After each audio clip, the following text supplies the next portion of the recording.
Good evening, everyone. If you're just joining me, my name is Jordan, and this is JJ Cruise. Well, Norwegian has officially won their lawsuit against the state of Florida, and I'm posing this question this evening. What does this mean for other cruise lines? Now, to just get you caught up to speed, Norwegian and the state of Florida have been in a back and forth, brutal lawsuit. Of course, the state of Florida that has said that cruise lines are no longer allowed to demand that their guests show valid proof of vaccinations. Norwegian said, nope, we are not okay with that. We want 100% of guests sailing with us to be fully vaccinated.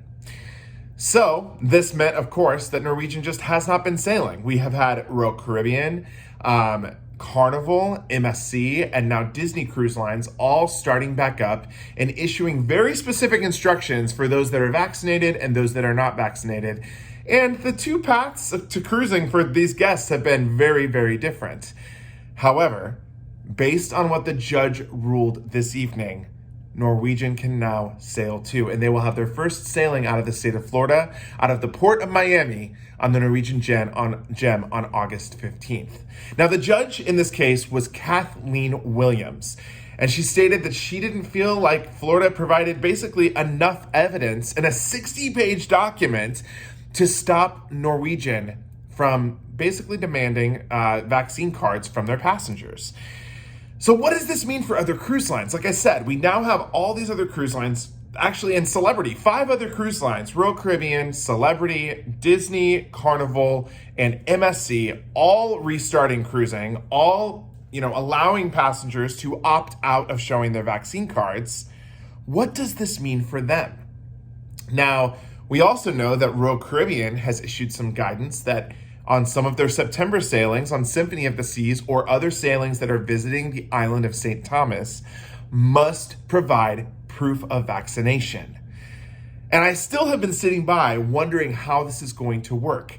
And I just have to question, does Royal Caribbean know something that we don't? Are the CEOs speaking? I wouldn't be surprised if they were, because let me remind you that Royal Caribbean and Norwegian actually partnered together to come up with healthy sailing protocols so that they could restart their cruise lines. They both put money in a pot and said, we're going to hire the best of the best in order to restart cruising as fast as we possibly can. So I'm wondering if Royal Caribbean was clued in or thought that Norwegian would actually win this lawsuit, and they decided that they could move very safely with some of these sailings being fully vaccinated. So I have a couple of questions here. Are you going on a Norwegian cruise ship? Are you booked on Norwegian Gem? Are you fully vaccinated? And are you happy with this decision? Or are you one of the few unvaccinated passengers that have been maybe waiting for an exemption from Norwegian? And now this is kind of your answer, and you're not going to be able to sail on some of these first sailings with Norwegian, or at least for the immediate future.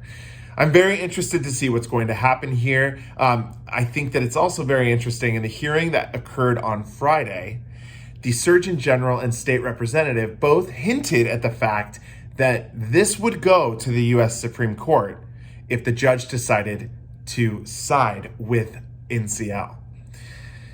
So we're going to have to sit back and see what happens, as we've been doing all year. If this does go to the U.S. Supreme Court, that could put some of Norwegian sailings in jeopardy. We could potentially see more cancellations from them, and it could put some of these other sailings, like with Royal Caribbean, in jeopardy as well. We certainly hope not. We don't want to see any additional cruises get canceled, but you just never know. When things go into the court of law, we're unsure as to what could come out. I will tell you this, it was a shock to see that this judge sided with Norwegian. Judge Kathleen Williams taking a very big, bold statement today by saying that Florida just didn't have enough evidence and didn't really have it together. I find it interesting. I wonder what Governor DeSantis is thinking tonight. I'm sure that, there may be this feeling of defeat, but probably not. He seems to have this arrogance about him that is very undefeatable. So we haven't heard from him tonight. We haven't seen any statements come out from his office, but I'm sure as the week goes on, we will hear what the next plan is for the state of Florida. And if they move to the U.S. Supreme Court, how long is this going to get dragged out? This could potentially get dragged out for a while. I leave you with these words.